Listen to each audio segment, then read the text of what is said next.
إن الحمد لله نحمده ونستعينه ونستغفره ونؤمن به ونتوكل عليه ونعوذ بالله من شرور أنفسنا ومن سيئات أعمالنا من يهده الله فلا مضل له ومن يضلل فلا هادي له وأشهد أن لا إله إلا الله وحده لا شريك له وأشهد أن محمدا عبده ورسوله اللهم صل على محمد وعلى آل محمد كما صليت على إبراهيم وعلى آل إبراهيم إنك حميد مجيد اللهم بارك على محمد وعلى آل محمد كما باركت على إبراهيم وعلى آل إبراهيم إنك حميد مجيد أعوذ بالله السميع العليم من الشيطان الرجيم بسم الله الرحمن الرحيم هو الذي أرسل رسوله بالهدى ودين الحق ليظهره على الدين كله وكفى بالله شهيدا محمد رسول الله والذين معه أشداء على الكفار رحماء بينهم تراهم ركعا سجدا يبتغون فضلا من الله ورضوانا سيماهم في وجوههم من أثر السجود ذلك مثلهم في التوراة ومثلهم في الإنجيل كزرع أخرج شطأه فآزره فاستغلظ فاستوى على سوقه يعجب الزراع ليغيظ بهم الكفار وعد الله الذين آمنوا وعملوا الصالحات منهم مغفرة وأجرا عظيما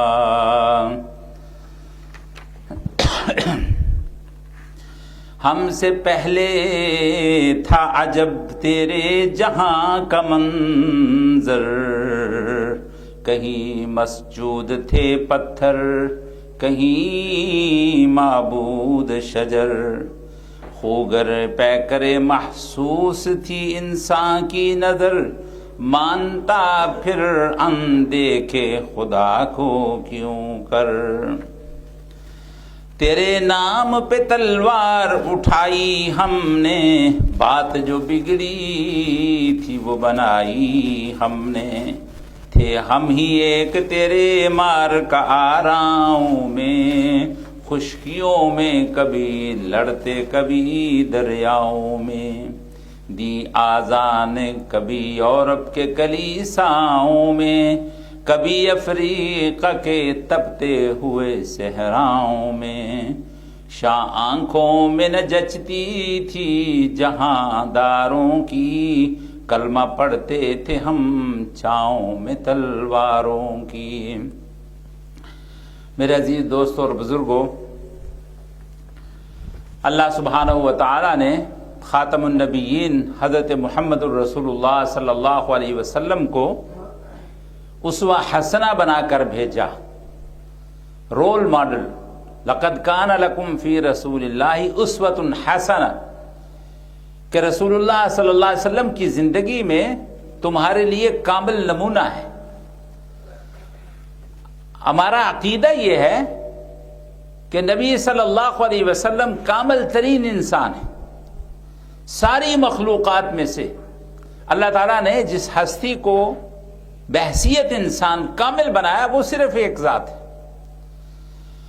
اور وہ خاتم ہے خاتم النبیین ہے نبی صلی اللہ علیہ وسلم سے پہلے جتنے بھی نبی آتے تھے وہ آخر میں یہی کہتے تھے کہ ہمارے بعد فلاں نبی آنے والا ہے اور اس نبی کے آنے کے بعد وہ اعلان کرتا کہ میں اس کے بعد آیا ہوں یہ ایک آنر تھا، اعزاز تھا کہ محمد صلی اللہ علیہ وسلم سے پہلے آنے والا ہر نبی پہلے نبی کا نمائندہ ہوتا اور اس کی بشارت کی وجہ سے آتا.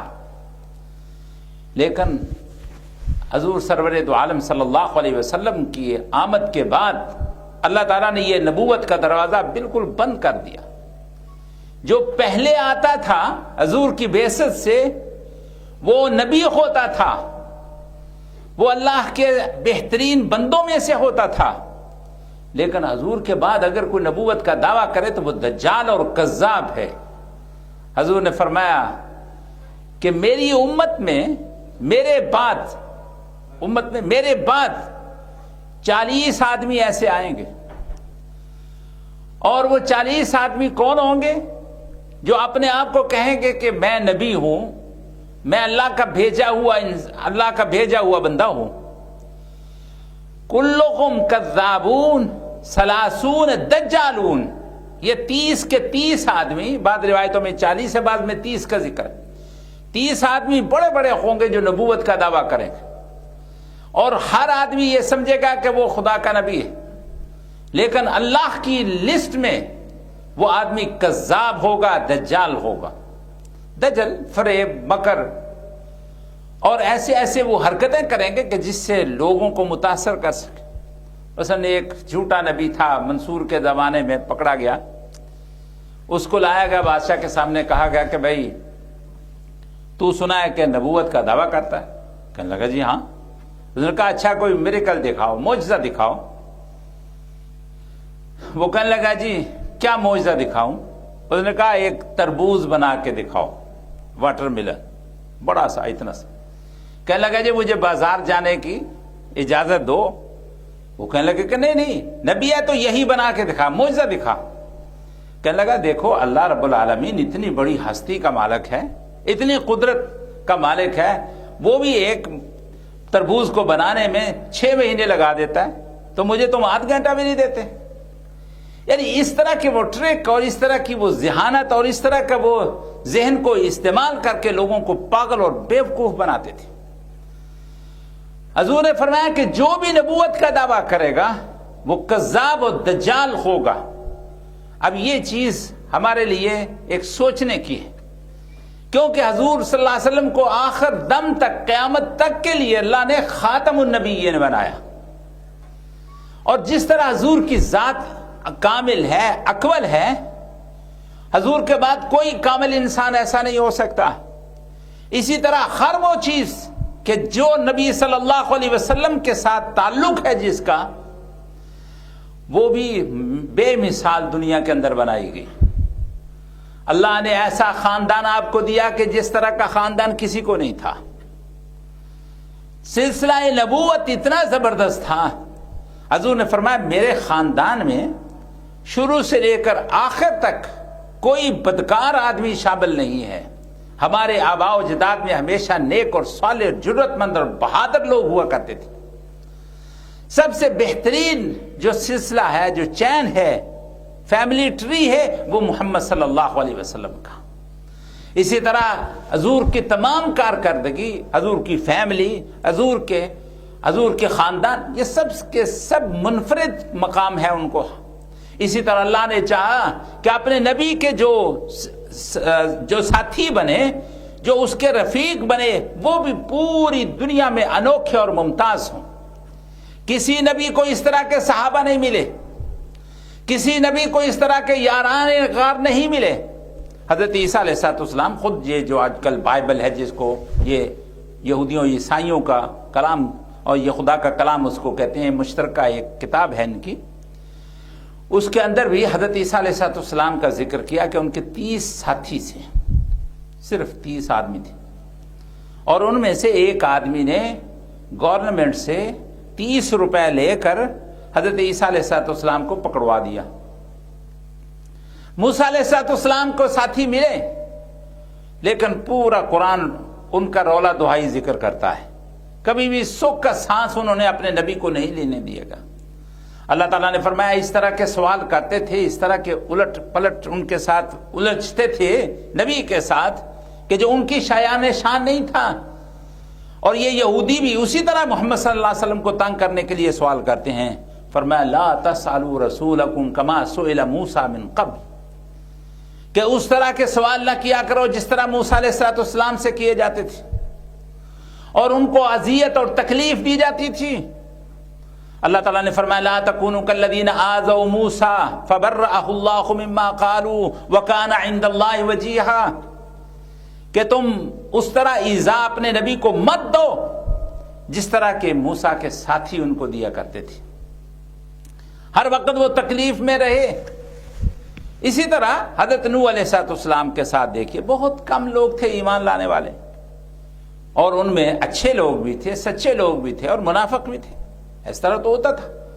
لیکن اس طرح کی جماعت جس طرح محمد صلی اللہ علیہ وسلم کو اللہ تعالیٰ نے عطا فرمائی، اس طرح کی جماعت کسی بھی نبی کو نہیں ملی.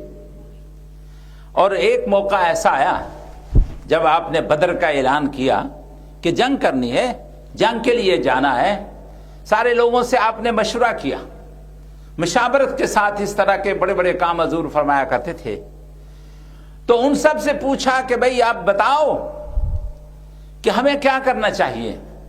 دشمن ہمارے اوپر حملہ کرنے کے لیے نکل آیا ہے، اس کے پاس ساز و سامان ہے، گھوڑے ہیں، سواریاں ہیں، اونٹ ہیں، اسلحہ ہے، سب کچھ ہے، ہمارے پاس کچھ نہیں ہے. تو کس طریقے سے ہم ان کا مقابلہ کریں؟ کسی نے کوئی مشورہ دیا، کسی نے کوئی مشورہ دیا.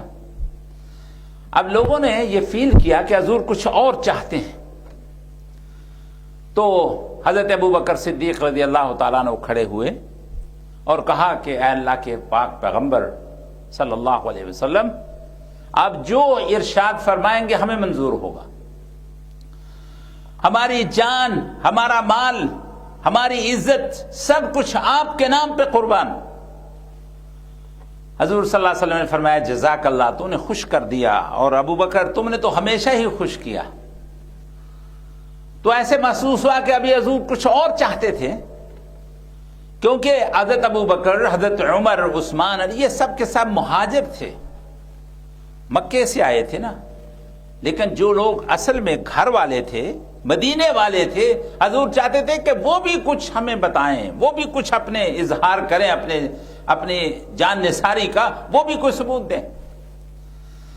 تو حضرت مقداد رضی اللہ تعالیٰ عنہ مہاجر تھے، کھڑے ہوئے، اور ایک روایت میں سعد بن عبادہ کا بھی ذکر تھا، وہ بھی کھڑے ہوئے، اور انہوں نے کیا خوب تقریر کی، تفسیر اور حدیث کی اور سیرت کی کتابوں کے اندر ان کی تقریر لفظ بلفظ. انہوں نے کہا اللہ کے پاک پیغمبر، آپ سے پہلے موسیٰ علیہ السلام کے ساتھ بھی ایسے ہوا، انہوں نے بھی اپنے ساتھیوں کے ساتھ مشورہ کیا تھا اور ان سے رائے چاہی تھی کہ ہم ان کے ساتھ لڑیں یا نہیں لڑیں. تو ان کے ساتھیوں نے کیا جواب دیا تھا؟ فَاذْهَبْ أَنْتَ وَرَبُّكَ فَقَاتِلَا إِنَّا هَاهُنَا قَاعِدُونَ. سارے بنی اسرائیلی کہنے لگے کہ اے موسیٰ، تو جاؤ اور تیرا رب جانے، دونوں جا کر لڑو اس قوم کے ساتھ، بڑے تکڑے ہو، بڑی طاقت ہے تمہارے اندر. جب تم فتح کر لو گے، ان کے ساتھ لڑائی کو فتح کر لو گے، تو ہم بھی آپ کے ساتھ آ جائیں گے اور وہاں پر جھنڈا ہم بھی لہرا دیں گے. تو ایک قوم تھی، نبی کی قوم، جنہوں نے اپنے نبی کو مشورہ دیا کہ وہ جائے اور اس کا رب جا کر لڑے. وہ تو تھے موسیٰ کے ساتھی. لیکن اے محمد صلی اللہ علیہ وسلم، آپ اور ہم، کوئی مقابلہ نہیں ہے موسیٰ اور ان کی قوم کے ساتھ. وہ کہتے تھے کہ تم جاؤ، اور ہم یہ کہتے ہیں کہ اللہ کے پاک پیغمبر آپ یہاں بیٹھیں، ہم جا کے لڑتے ہیں. وہ کہتے تھے کہ تم بڑے تکڑے ہو، ہم کہتے ہیں کہ تم بڑی عزت والے ہو. اے اللہ کے پاک پیغمبر، جو چیز آپ ہمارے مال سے لیں گے وہ چیز ہمیں اتنی زیادہ محبوب ہوگی بنسبت اس چیز کے جو آپ ہمارے مال میں سے چھوڑ دیں گے. وہ تو کہتے تھے کہ جاؤ اس قوم فلسطین والوں کے ساتھ لڑو، اور ہم یہ کہتے ہیں کہ آپ ہمیں حکم دیں ہم برق غماد تک جائیں، اور اگر آپ ہمیں دیں اب حکم دیں تو ہم دریاؤں کے اندر کود جائیں، ہم جلتی ہوئی آگ کے شعلوں کے اندر کود جائیں۔ برق غماد کا لفظ آتا ہے کہ وہاں تک ہم جانے کے لیے تیار ہیں۔ حضرت مقداد کی یہ تقریر اتنی خوبصورت تقریر تھی کہ جس نے سارے لوگوں کی ایمان کی تجدید اور حرارت پیدا کر دی۔ نبی صلی اللہ علیہ وسلم بڑے خوش ہوئے، اور یہ کوئی ایسا واقعہ نہیں ہے، ایک مرتبہ کا واقعہ نہیں ہے۔ جنگ حنین میں بھی جب مکے میں آیا لڑنے کے لیے نبی صلی اللہ علیہ وسلم، اور اللہ تعالیٰ نے آپ کے ہاتھ پر مکہ فتح کر دیا، تو اس کے بعد جلدی ہی دشمنوں نے جمع ہو کر حنین کے موقع پر حضور کو لڑائی کے لیے آمادہ کیا، اور اس وقت بڑی تعداد تھی آپ کے ساتھ بھی، جو نئے نئے مسلمان نوجوان ہوئے تھے مکے میں وہ بھی ساتھ تھے۔ ظاہر ہے نوجوان اتنے محتاط نہیں ہوتے، ڈسپلن اتنا نہیں ہوتا تھا، تو انہوں نے کیا کیا کہ اپنی مرضی سے ہی آگے پیچھے جانا شروع کر دیا۔ تو نتیجہ یہ ہوا کہ وہ جو دشمنوں کا لشکر تھا ان کی تدبیریں کامیاب ہوئیں، اور انہوں نے اتنا یک بارگی حملہ کیا کہ سب کے قدم اکھڑ گئے، لیکن اللہ کے نبی صلی اللہ علیہ وسلم کھڑے ہو رہے، اپنے خچر پر کھڑے ہو گئے۔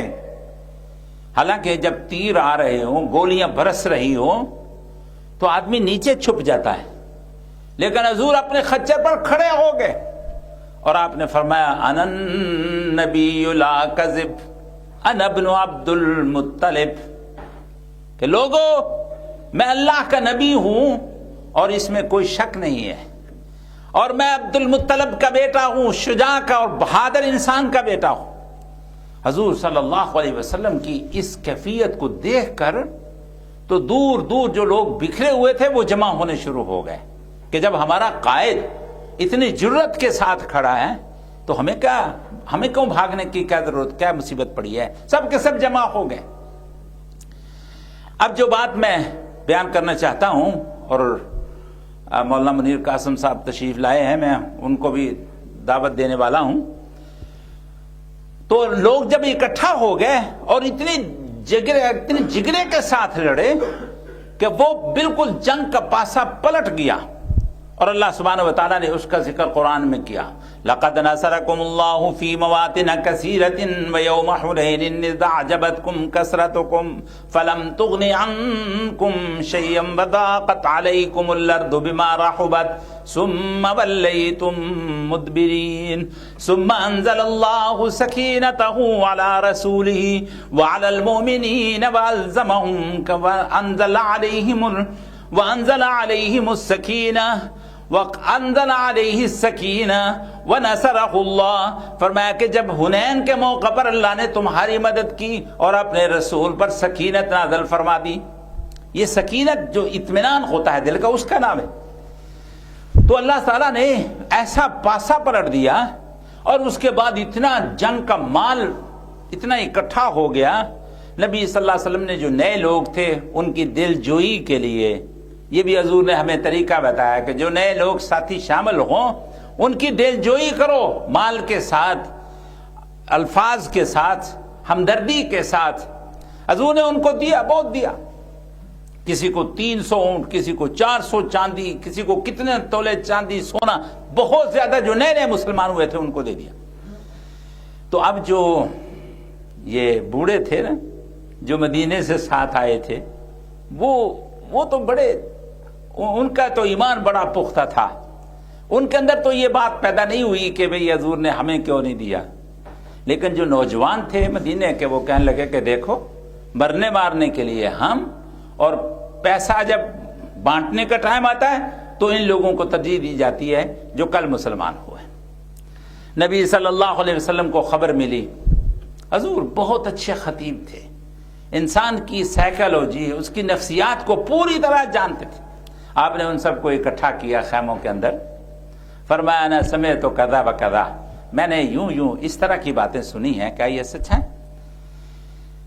تو اب وہ شرمندہ تو ہو رہے تھے، یعنی نوجوانوں کی جگہ پر بوڑھے لوگ شرمندہ ہو رہے تھے کہ ہمارے نوجوانوں نے یہ باتیں کہی ہیں. تو وہ کہنے لگے اللہ کے رسول صلی اللہ علیہ وسلم ہم تو خوش ہیں, جو آپ ہمیں دیں, ہم آپ کے لیے کوئی مال کے لیے نہیں آئے, ہم تو ایمان کے تقاضے کو پورا کرنے کے لیے آپ کے ساتھ آئے.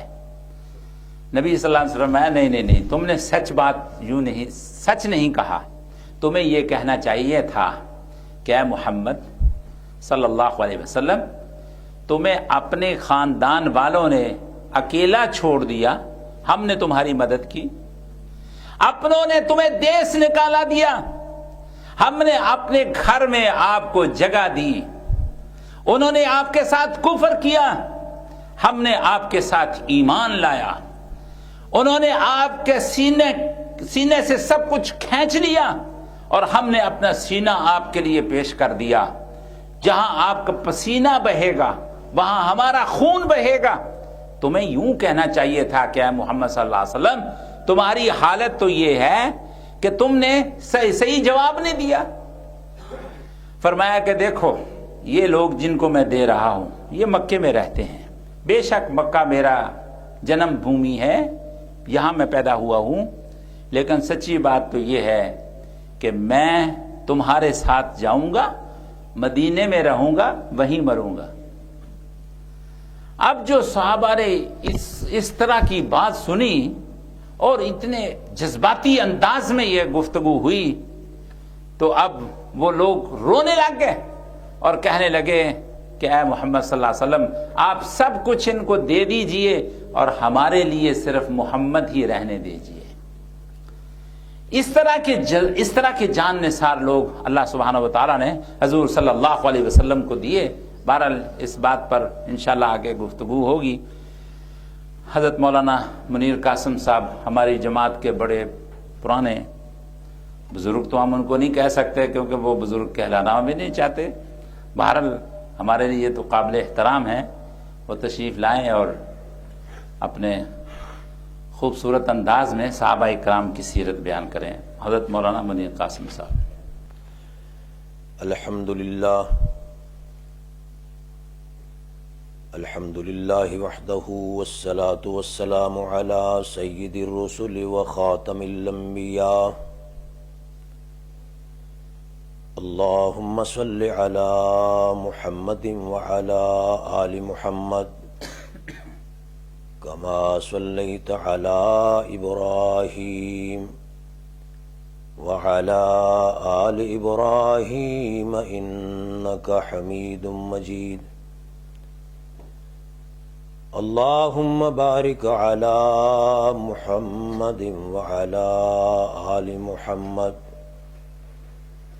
کما بارکت علی ابراہیم وعلی آل ابراہیم انک حمید مجید.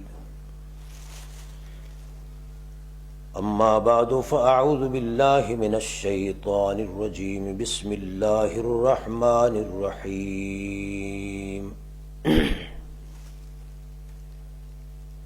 محمد رسول اللہ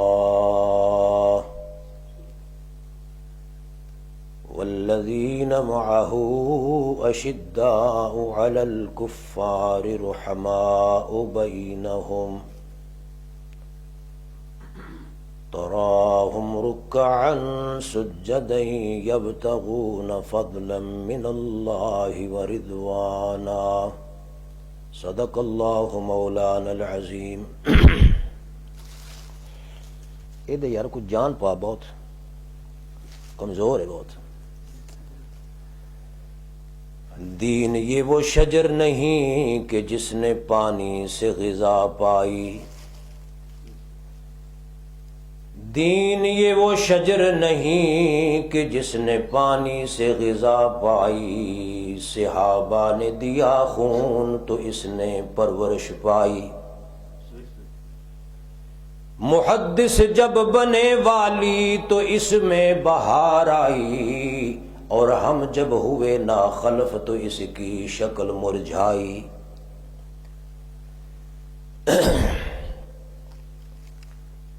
حضرات علماء کرام, اور میرے بزرگان محترم، السلام علیکم ورحمۃ اللہ وبرکاتہ۔ حمد و ثنا کے بعد آج کے جلسہ کے عنوان کے انتخاب پر میں دین توحید کے مخلص رفیق حضرت مولانا پروفیسر حافظ عبدالعالی درانی صاحب کو مبارکباد پیش کرتا ہوں۔ اس کی وجہ یہ ہے کہ آج کل مجالس، کانفرنسز، جلسوں کے مضامین مختلف قسم کے وہ منتخب کیے جاتے ہیں، لیکن آج والا جو موضوع ہے اس کو بہت کم موضوع سخن بنایا جاتا ہے، جبکہ یہ دین کی بنیاد ہے۔ تو اللہ تعالی حافظ صاحب کو اس کا اجر عظیم عطا فرمائے، اور ہمیں اللہ توفیق عطا فرمائے کہ ہم اس مسئلہ پہ غور کریں، سمجھیں۔ عنوان ہے عظمت صحابہ کرام۔ وقت بہت مختصر ہے، نہ تو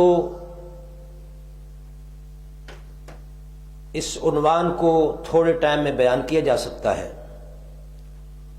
لیکن حافظ صاحب کا بہت شارٹ نوٹس پر میں حاضر ہوا ہوں۔ جو باتیں اللہ کو منظور ہوگی، وما تشاءون الا ان یشاء اللہ رب العالمین، جو اللہ چاہتے ہیں وہی بات نکلتی ہے۔ تو دعا فرمائیے سب سے پہلے مجھے خود کو سمجھنے کی اللہ توفیق دے، پھر سمجھانے کی، اور پھر کتاب و سنت کی روشنی میں بات کرنے کی توفیق عطا فرمائے۔ میرے بہت ہی قابل احترام بھائیوں، صحابی کس کو کہتے ہیں؟ جو ایمان کی حالت میں رسول اکرم، رسول محتشم جناب محمد الرسول اللہ صلی اللہ علیہ وسلم کو دل کی گہرائیوں سے مان لیتا ہے، اللہ کی توحید، اللہ کے نبی پاک کی رسالت کو مان لیتا ہے، وہ صحابی ہے۔ اور اگر کوئی ایسا صحابی ہو جو آنکھوں سے نابینا ہے، وہ رسول اکرم صلی اللہ علیہ وسلم کو نہیں دیکھ سکتا، وہ ایمان والا ہے، تو اس کو اللہ کا رسول اپنی پیاری آنکھوں سے دیکھ لے تو وہ بھی صحابی ہے۔ صحابہ کا عنوان اتنا عظیم عنوان ہے جسے اللہ کے قرآن نے بڑا ہی کھول کھول کے بیان کیا، اور جب ہم حدیث پاک کا مطالعہ کرتے ہیں تو رسول اکرم جناب محمد الرسول اللہ، ہاں کہو نا صلی اللہ علیہ وسلم، درود پڑھا کرو حضور کا نام سن کے۔ حضور اکرم صلی اللہ علیہ وسلم نے اپنی پیاری زبان پاک سے صحابہ کرام کی عظمت خود بیان فرمائی۔ میرے قابل احترام بھائیوں، حضور اکرم صلی اللہ علیہ وسلم کا یہ ارشاد سنیے، دل و نگاہ میں جگہ دیجئے۔ ایک جگہ پہ حضور فرماتے ہیں، اللہ اللہ فی اصحابی، اے لوگو میری جماعت صحابہ کرام کی بارہ میں اللہ سے ڈر جاؤ، اللہ سے ڈر جاؤ۔ لا تتخذوہم غرضا من بعدی، میرے بعد میری جماعت، میرے صحابہ کرام کو نشانہ نہ بنانا۔ فمن احبہم فبحبی احبہم، ان سے وہی محبت کرے گا، میری محبت کی بنا پہ آپ صحابہ سے محبت کریں گے۔ ومن ابغضہم فببغضی ابغضہم، جو میرے سے بغض رکھے گا وہ میری جماعت صحابہ کرام سے بھی بغض رکھے گا۔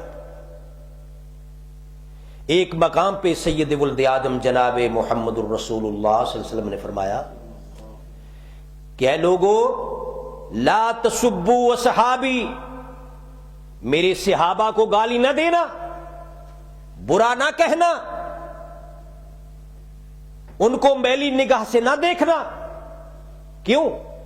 لو ان احدکم انفق مثل احد ذهبا ما بلغ مد احدهم ولا نصیفا. حضور اکرم صلی اللہ علیہ وسلم نے فرمایا کہ میرے پیاروں کو برا نہ کہنا.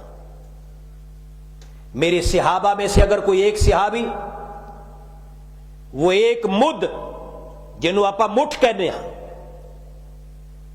جو اللہ کی راستے میں خرچ کرے جو، اور تم احد پہاڑ جتنا سونا خرچ کر لو اللہ کی راہ میں، احد پہاڑ کے برابر خرچ کیا ہوا سونا میرے صحابی کی اس مد کے آدھا حصہ بھی نہیں پہنچ سکتا. تو میرے بہت پیارے بھائیوں، آپ نے غور فرمایا کہ حضور اکرم صلی اللہ علیہ وسلم اپنی پیاری زبان سے اپنی اس پیاری جماعت کی شان بیان فرما رہے ہیں، اور کہیں اللہ سبحانہ و تعالی اپنے پیارے پیغمبر کے صحابہ کو ان الفاظ میں مخاطب فرما رہے ہیں. اللہ فرماتے ہیں کنتم خیر امت. توجہ فرمائیے، آپ سے پوچھ پوچھ کے چلتا ہوں، یہ قرآن کب نازل ہوا؟ حضور اکرم پہ نازل ہوا نا، اور اس وقت صحابہ کرام موجود تھے. تو سب سے پہلے اللہ کن کو مخاطب کر رہا ہے؟ اللہ فرماتے ہیں کنتم خیر امت. تم تو بھلی امت ہو، تم تو بہترین امت ہو. بلا جس امت کو اللہ کا قرآن، اللہ اپنی کلام پاک میں یہ فرمائے کہ کنتم خیر امت، تم تو بہت اچھی امت ہو، اسے کوئی کور باطن برا بھی کہے تو وہ کم ہو سکتی ہے ان کی شان. اللہ فرماتے کنتم خیر امت، تم بہت بھلی امت ہو. اور تم اپنے لیے نہیں بلکہ اخرجت للناس، تمہارا تو معرض وجود میں آنا ہی اس لیے ہے کہ تم لوگوں کو گائیڈ کرنے کے لیے دنیا میں بھیجے گئے ہو. اس آیت کریمہ کے سب سے پہلے مخاطب حضور اکرم صلی اللہ علیہ وسلم کے صحابہ کرام. تو میرے قابل احترام بھائیوں، قرآن پاک اگر آپ مطالعہ فرمائیں، اللہ فرماتے ہیں اللہ یخلق، اللہ نے یہ ساری کائنات کو پیدا کیا. پیدا فرمانے کے بعد وہ یختار، پھر اس میں سے کچھ چن لیتے ہیں. تو جتنی اللہ کی مخلوقات کی انواع و اقسام ہیں، پیدا فرمانے کے بعد ہر چیز سے میرے اللہ نے کسی نہ کسی چیز کو منتخب کیا ہے، چن لیا ہے. جیسے دنیا میں جتنے عبادت خانے ہیں، اللہ نے بیت اللہ شریف کو چنا ہے کہ نہیں؟ یہ علیحدہ بات ہے کہ آج میں انہیں اور کچھ نہیں کہتا، بے ایمان نہیں کہتا، سادے کہوں گا کہ ان کے ہاں بیت اللہ کی کوئی قدر و منزلت نہیں، اس لیے وہ اپنی سادگی کی بنا پہ اپنی کتابوں میں لکھ دیتے ہیں کہ سارے جہاں کے اقطاب کرتے ہیں کعبے کا طواف. سارے جہاں کے اقطاب کرتے ہیں کعبے کا طواف، اور کعبہ کرتا ہے طواف اے درے والا تیرا، اے پیر عبد القادر جیلانی رحمت اللہ علیہ. آپ کہہ دو رحمت اللہ علیہ، کیونکہ ہمارے وہ بہت بڑے موحد تھے، توحیدی آدمی تھے. کتنے توحیدی آدمی تھے؟ مثلا انہوں نے ایک جگہ پہ فرمایا پیر عبد القادر جیلانی رحمت اللہ علیہ نے کہ من اعتقد ان النبی صلی اللہ علیہ وسلم یعلم الغیب فہو کافر. کتنے موحد کہ اللہ کے سوا کسی اور کو عالم الغیب کہنے والا وہ کافر ہو جاتا ہے. میں نہیں کہہ رہا، پیر جیلانی فرما رہے ہیں. تو سادے بھائی کتابوں میں لکھ دیتے ہیں کہ سارے جہاں کے اقطاب کرتے ہیں کعبے کا طواف. یہ دنیا دی جتنے پیر ہے نا، ایک کعبہ شریف دا طواف کر دے تے کعبہ اے خود طواف کردہ اے پیر جیلانی تیرا. اب یہ کتابیں چھپی ہوئی ہیں، تو میں کوئی تبصرہ نہیں کرتا، میں کہتا ہوں اللہ توفیق عطا فرمائے. اللہ کی جتنے معبد خانے دنیا میں آئے تو سب سے اللہ نے چن لیا خانہ کعبہ کو، بیت اللہ کو چن لیا اللہ نے. اور جتنی دنیا میں اللہ نے مسجدیں بنائی، مسجدوں میں سے چن لیا جناب محمد الرسول اللہ صلی اللہ علیہ وسلم کی مسجد کو، مسجد نبوی کو. اور دنیا میں جتنے چشمے آئے اللہ نے زمزم کو چن لیا، عبادت خانوں سے خانہ کعبہ کو چن لیا، مسجدوں میں سے مسجد نبوی کو چن لیا، چشموں میں سے زمزم کے پانی کے چشمے کو چن لیا، پہاڑوں میں سے کوتور کو چن لیا میرے دوستو بزرگوں، اور پھر کتابوں میں سے قرآن پاک کو چن لیا، مہینوں میں سے رمضان شریف کے مہینے کو چن لیا، دنوں میں سے اللہ نے جمعۃ المبارک کے دن کو چن لیا، اور میرے پیارے بھائیوں انبیاء میں سے سید ولد آدم جناب محمد الرسول اللہ کو چن لیا، اور میرے پاک محمد الرسول اللہ کو چن لیا سارے نبیوں میں سے، اور سب انبیاء کی امتوں میں سے محمد الرسول اللہ کی امت کو چن لیا، اور محمد الرسول اللہ کی امت میں سے وہ حدیبیہ والے 1400 صحابہ کو اللہ نے چن لیا، اور 1400 صحابہ میں سے بدری 313 کو اللہ نے چن لیا، اور 313 میں سے اللہ نے عشرہ مبشرہ 10 کو چن لیا، اور 10 میں سے 4 خلفائے راشدین کو چن لیا، اور 4 میں سے میرے صدیق کو چن لیا۔ صدیق حافظ صاحب سورج کی نظر، سورج کی کرن دونوں پہ پڑھی، ابو جہل پہ بھی صدیق پہ بھی، سورج کی کرن دونوں پہ پڑھی، ابو جہل پہ بھی صدیق پہ بھی۔ خدا رے قسمت تو دیکھو، ایک پتھر ہے ایک ہیرا ہے۔ دین یہ وہ شجر نہیں کہ جس نے پانی سے غذا پائی، صحابہ نے دیا خون تو اس نے پرورش پائی، محدث جب بنے والی تو اس میں بہار آئی، ہم جب ہوئے ناخلف تو اس کی شکل مرجھائی۔ وعلیکم السلام ورحمۃ اللہ۔ میرے قابل احترام بھائیوں، یاد رکھو ایک جگہ پہ خدا تعالی نے فرمایا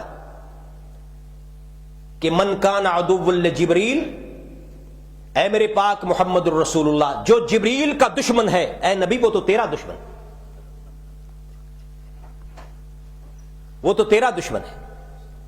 تو بات مختصر کرتا ہوں، کچھ اصول کی بات کرتا ہوں۔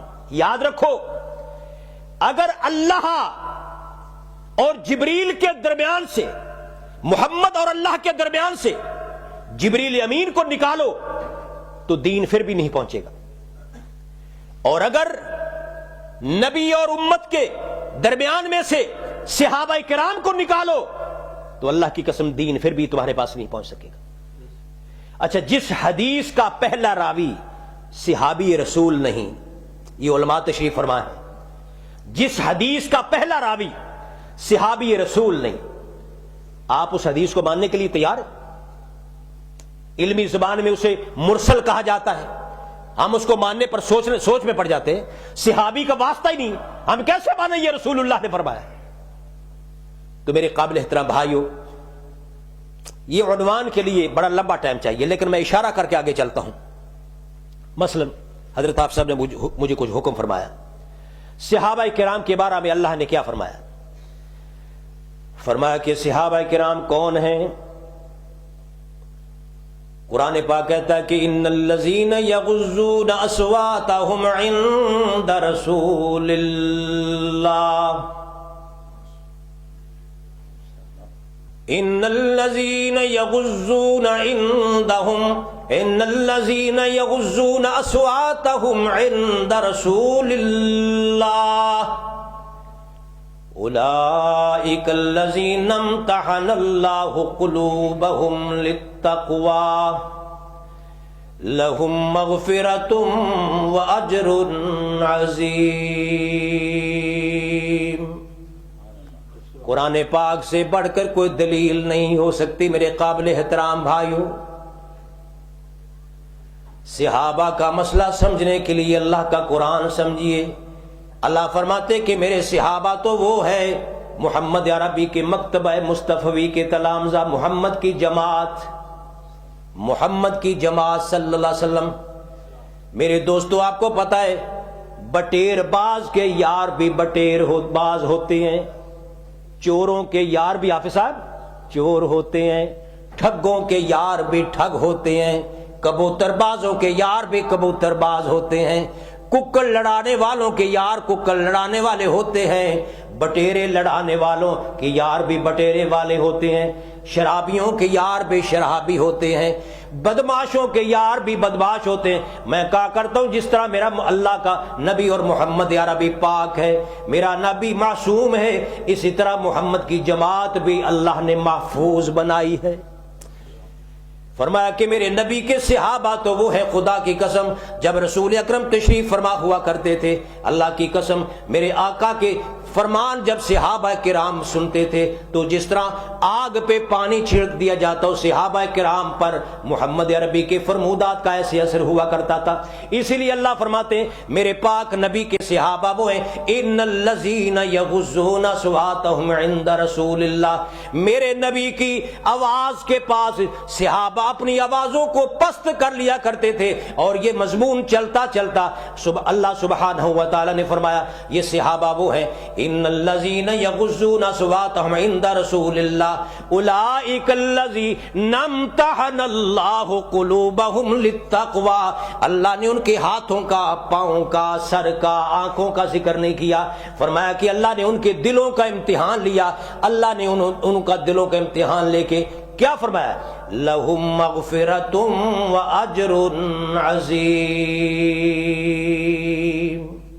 بخشش ہی بخشش اللہ نے رکھی۔ ایک مقام پہ اللہ سبحانہ و تعالیٰ فرماتے محمد الرسول اللہ، او لوگو محمد اللہ کے سچے رسول ہیں، والذین معہ اشداء علی الکفار رحماء بینہم، محمد اللہ کے سچے رسول ہیں، اور وہ جو محمد کے ساتھ ساتھ تھے، بھلا کون تھے محمد کے ساتھ ساتھ؟ بولو تو صحیح، بدر میں کون تھے؟ حافظ صاحب نے صحیح جواب دیا، بدر میں کون تھے، احد میں کون تھے، خندق میں کون تھے، احزاب میں کون تھے، تبوک میں کون تھے؟ وہ جو محمد کے ساتھ ساتھ صحابہ کرام، اور کوئی تو ایسے محمد کے ساتھ ساتھ، اللہ کی قسم ہے آج بھی محمد کے ساتھ لیٹے ہوئے۔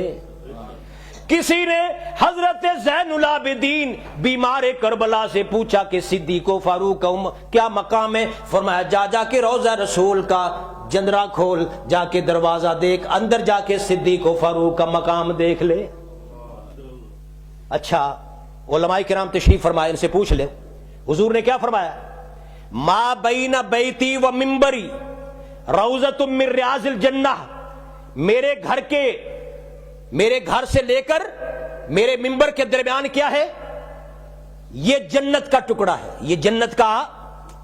اور حافظ صاحب میں ایک دن مطالعہ کر رہا تھا، شیعہ بھی یہی مانتے ہیں، شیعہ بھی کہتے ہیں جنت کا ٹکڑا۔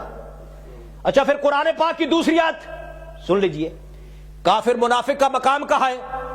فرمایا مأواہ جہنم، کافر و منافق کا مقام مأواہ جہنم وساعت مصیرا، کافر اور منافق کا جو مقام ہے وہ جہنم اور بہت برا ٹھکانہ ہے۔ کافر منافق جہنم میں، اور نبی کا گھر روزے، یہ روزے سے لے کر یہ منبر تک جو جگہ ہے یہ کیا ہے؟ جنت کا ٹکڑا۔ تو صدیق و فاروق کام لیٹے ہوئے، وہ تو اب بھی جنت کے ٹکڑے میں لیٹے ہوئے، وہ تو اب بھی جنت میں لیٹے ہوئے ہیں۔ یا نبی کے روزے کو جنت کا ٹکڑا کہنا چھوڑ، یا پھر انہیں جنتی مان۔ کیوں جی؟ یا نبی کے روزے کو جنت کا ٹکڑا کہنا چھوڑ، یا پھر انہیں جنتی مان۔ دونوں میں سے ایک بات تو ماننا۔ کافر منافق کا ٹھکانہ قرآن کہتا جہنم ہے، یہ تو جنت میں ہے۔ تو بیمار کربلا زین العابدین نے ٹھیک کہا، صدیق و فاروق کا مقام دیکھنا، جا روضہ رسول میں دیکھ لے ان کا کتنا مقام ہے۔ اور میرے دوستو صدیق کون ہے؟ ایک مستقل عنوان ہے۔ فرمایا صدیق تو وہ ہے، حضور نے خود فرمایا کہ لوگوں ساری دنیا کے محمد عربی احسان بدلہ اتار چکا ہے، دنیا میں ایک انسان ہے جس کے احسانوں کا بدلہ محمد عربی بھی نہیں دیکھ سکتے۔ فاروق اعظم کون ہے؟ فرمایا فاروق اعظم تو وہ ہے، فرمایا عمر ان الشیطان لیخاف منک یا عمر، اور ایک جگہ پہ یہ بات کہی تھی، حدیث میں آتا ہے کہ جاءت جاریۃ عند رسول اللہ صلی اللہ علیہ وسلم، آپ بھی کہا کرو نا صلی اللہ علیہ وسلم، جاءت جاریۃ عند رسول اللہ صلی اللہ علیہ وسلم قالت یا رسول اللہ انی نذرت ان ردک اللہ سالما ان اضرب بین یدیک بالدف، یا رسول اللہ میرے آقا میں نے نظر بانی ہے، میں نے نظر، اگر اللہ نے آپ کو جنگ سے واپس صحیح سلامت لٹایا میں نظر مانتی ہوں کہ میں آپ کے سامنے دف بجاؤں گی۔ تو حضور کو اللہ نے صحیح سلامت واپس لٹایا، تو حضور نے فرمایا ان کنتے نظرتے فضر بھی، اگر تو نے نظر مانی تھی تو پھر فضر بھی بجا لے۔ فہی جالت، شروع ہو گئی، فدخل ابو بکر فہی جالت، وہ شروع رہی، اور کوئی صحابہ آئے، فہی جالت، اس نے اپنا کام جاری رکھا۔ فلما دخل عمر رضی اللہ تعالیٰ عنہ القد الدف تحت استیا، اس نے اپنے یہ پاؤں کے نیچے چھپا لیا دف کو، اور میرے آقا جناب محمد رسول اللہ نے یہ منظر دیکھا۔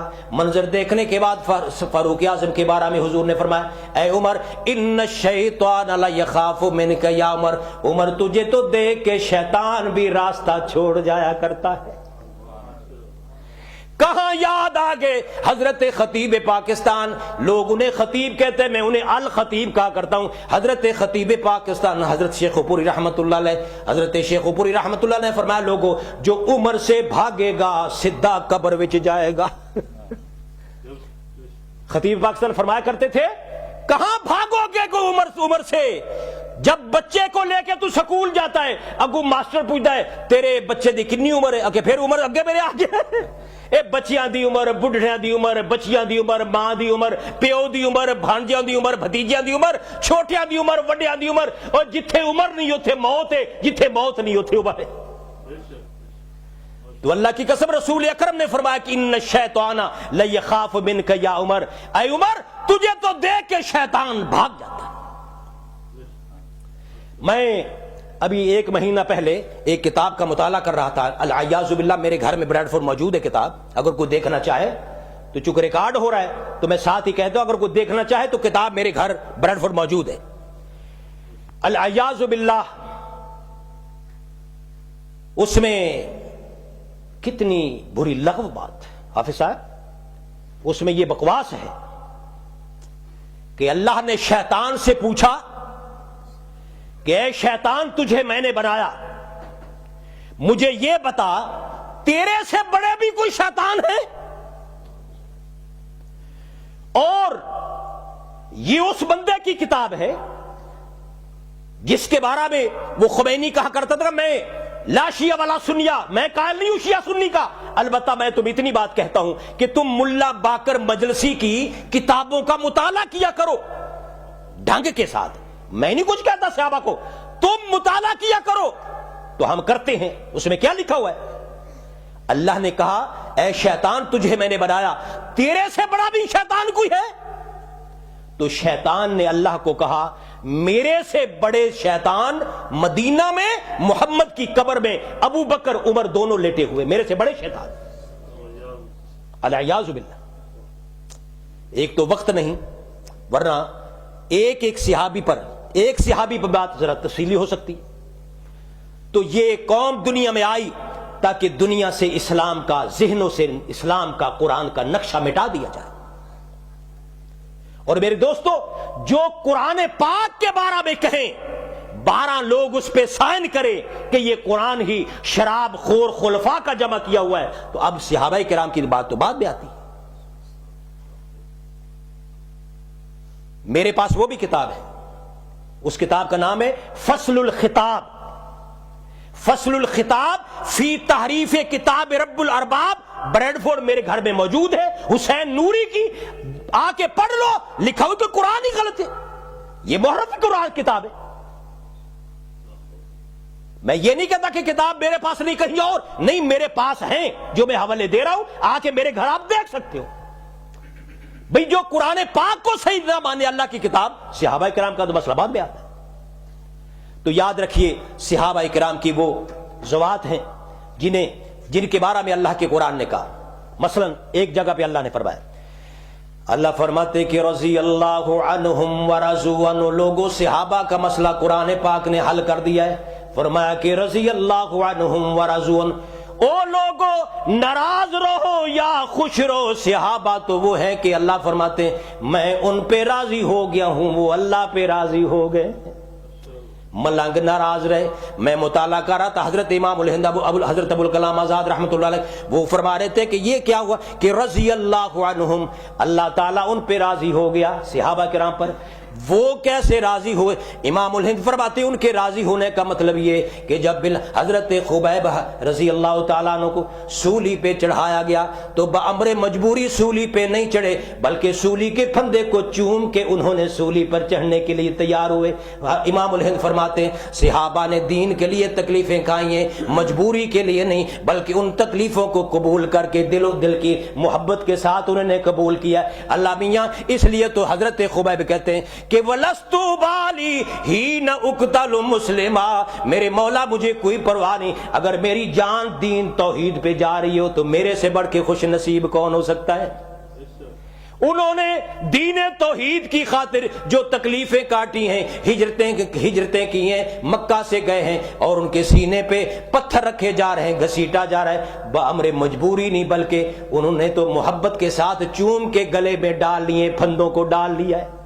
اللہ ان پہ راضی ہو گیا ہے اور وہ اللہ پہ راضی ہو گئے۔ کس کس صحابی کی بات کروں؟ سیدنا فاروق اعظم رضی اللہ تعالیٰ عنہ، جب ایمان قرآن انہیں نصیب ہوتا ہے، بہن کہتی بھائی جان لمبا واقعہ ہے، میں ایک بات وہاں سے کرتا ہوں، بہن کہتی بھائی جان تشریف رکھو، کچھ آپ غور و فکر کرنا شروع کر دیا آپ نے، کچھ میرے پاس کھانا تو کھا لو۔ فرمانے لگا بہن اب بیٹھنے کے لیے میں ہرگز تیار نہیں، کیوں؟ اس لیے میں جلدی جانا چاہتا ہوں اس محمد عربی کی خدمت میں اس زندگی پہ لعنت بھیجتا ہوں جو محمد عربی کی جدائی میں زندگی گزرے۔ محمد کے دی میں قدم رکھ چکا ہوں، میں جہنم کو جنت بنانے چلا ہوں۔ اللہ اکبر۔ محمد کے دی میں قدم رکھ چکا ہوں، میں جہنم کو جنت بنانے چلا ہوں، خلوص محبت سے لبریز ہو کر نئی ایک دنیا بسانے چلا ہوں۔ میں تیرے پاس بیٹھنے کے لیے تیار نہیں، میں تو لعنت بھیجتا ہوں زندگی پر جو محمد عربی کی جدائی میں گزرے۔ فاروق اعظم وہ ذات گرامی جب محمد عربی کے پاس پہنچتے، سرکاری دو عالم صلی اللہ علیہ وسلم کھڑے ہو کے جھٹکا دیتے، عمر تجھے کیا خیال ہے تو اس وقت تک نہیں میرے پاس آئے گا جب تک کو کھٹکھٹانے والی تجھے اپنے مقام پہ نہ پہنچا دے، اور میرے نبی کے پاس پہنچ کر اسی وقت ایمان قبول کرتے۔ فاروق اعظم وہ ذات ہے جس کے آنے پہ محمد الرسول اللہ نعرہ تکبیر لگائی۔ اللہ اکبر کبیرہ والحمدللہ کثیرہ۔ میرے دوستو وقت اجازت نہیں دیتا، میں نے تھوڑے سے چند باتیں پیش کی ہیں۔ اللہ تعالی ہمیں صحابہ کرام کی محبت نصیب فرمائے۔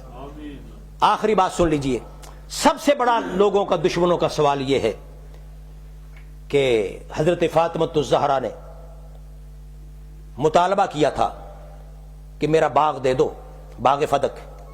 صدیق اکبر فاطمہ الزہرا کا باغ کھا گئے، العیاذ باللہ۔ کہتے ہیں کہ فاطمہ الزہرا کسی اور کو ساتھ لے کے باغ کا جا کے مطالبہ کیا، اور آگے صدیق نے ایک بات بنا لی۔ میرا سوال یہ ہے کہ وہ خلیفہ مان کے گئے تھے کہ بن مانگے؟ بن مانے۔ وہ خلیفہ مان کے گئے تھے یا بن مانے؟ بولو نا، مان کے، کیونکہ فیصلہ تو خلافت نے کرنا تھا۔ اگر وہ مان کے گئے سن تو انو پیڑ پہ تھی، اور اگر خلیفہ نہیں مان کے گئے تھے تو لین کی گئے سن۔ نہیں سمجھے گل؟ خلیفہ ماننا ہے تو بھی مانو، اور نہیں ماننا تو لین کی گئے۔ میرے دوستو یہ صحابہ کرام کے خلاف ایک سازش ہے، اللہ تعالی ہمیں اس سے محفوظ فرمائے اور صحابہ کی محبت نصیب فرمائے۔ وآخر دعوانا الحمدللہ رب العالمین۔